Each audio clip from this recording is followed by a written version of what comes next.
Shalom Bapak Ibu dan Saudara-saudari yang terkasih dalam Tuhan Yesus Kristus. Tema hari ini adalah gosip. Bacaan terambil dari Keluaran 23 ayat yang pertama. Janganlah engkau menyebarkan kabar bohong, janganlah engkau membantu orang yang bersalah dengan menjadi saksi yang tidak benar. Dan Yakobus pasal 3 ayat 9 sampai dengan 10. Dengan lidah kita memuji Tuhan Bapa kita, dan dengan lidah kita mengutuk manusia yang diciptakan menurut rupa Allah. Dari mulut yang satu keluar berkat dan kutuk.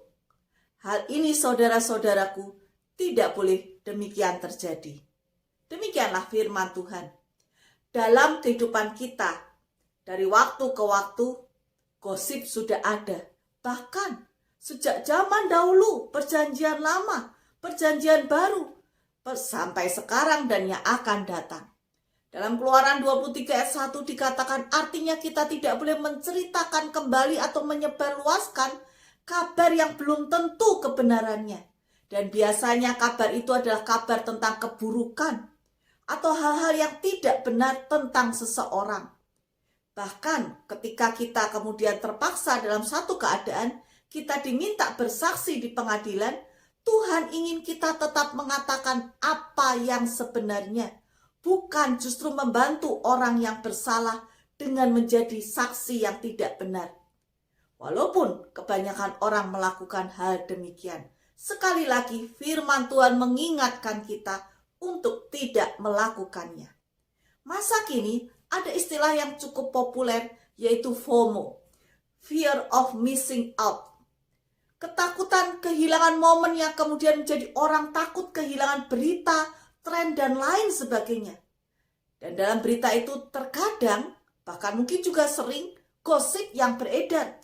Dan salah satu FOMO ini adalah pencetusnya media sosial. Dan tahukah Bapak Ibu rekan-rekan, salah satu akun Instagram yang berisi gosip memiliki follower dengan jumlah 5,3 juta.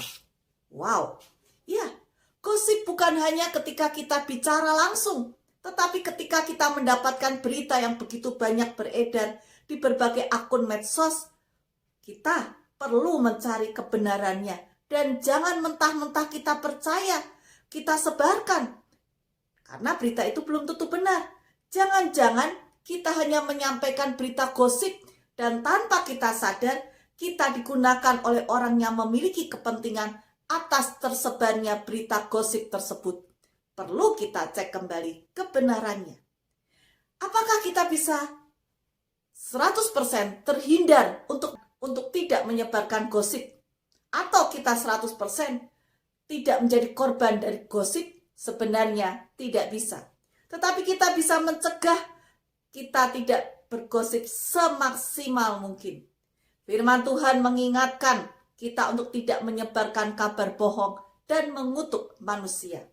Seorang filsuf Sokrates suatu ketika ia mempunyai seorang teman hendak menceritakan tentang kenalannya yang lain, dan Sokrates mengatakan demikian.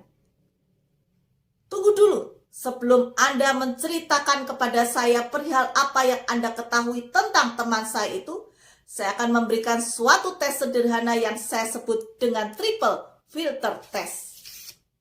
Pertama, filter tes kebenaran. Apakah Anda yakin bahwa apa yang Anda katakan kepada saya itu benar adanya? Kenalan itu menjawab, tidak, saya hanya mendengar saja dari orang lain tentang teman Anda itu. Baik, kata Sokrates. Apakah Anda tidak yakin itu benar? Baiklah. Sekarang saya berikan filter tes yang kedua, kebaikan. Apakah yang Anda katakan tentang teman itu sesuatu yang baik? Tidak, malah sebaliknya, kata kenalannya tadi. Jadi Anda akan menceritakan kepada saya sesuatu yang buruk mengenai dia. Dan Anda tidak yakin itu benar, tegas Sokrates. Baiklah, sebelum Anda menceritakan informasi tersebut, saya ingin memberikan filter tes yang ketiga, yakni kegunaan. Apakah informasi yang Anda sampaikan itu berguna buat saya? Tanya Sokrates. Orang itu kembali menjawab, tidak. Sokrates kemudian menjawab, kalau begitu, Bila Anda ingin menceritakan sesuatu kepada saya yang belum tentu kebenarannya, bukan tentang kebaikan dan bahkan tidak berguna, mengapa Anda datang kepada saya untuk menceritakan hal itu kepada saya? Mendengar penjelasan Sokrates, akhirnya kenalan tersebut tidak jadi menyampaikan informasi tersebut kepada Sokrates. Ia menyimpan informasi itu dan membiarkannya tenggelam dalam dirinya. Oleh karena itu, cara efektif agar kita tidak bergosip adalah menggunakan 3 tes kebenaran, kebaikan, dan kegunaan. Dan lebih baik lagi, kita menyebarkan hal yang baik. Kita menyebarkan firman Tuhan yang benar dan membawa kedamaian, keselamatan, dan sukacita di dalam Tuhan. Oleh karena itu, selamat bergosip. Salah, bukan bergosip, tapi selamat tidak bergosip dan selamat menjadi berkat. Tuhan memberkati kita. Amin.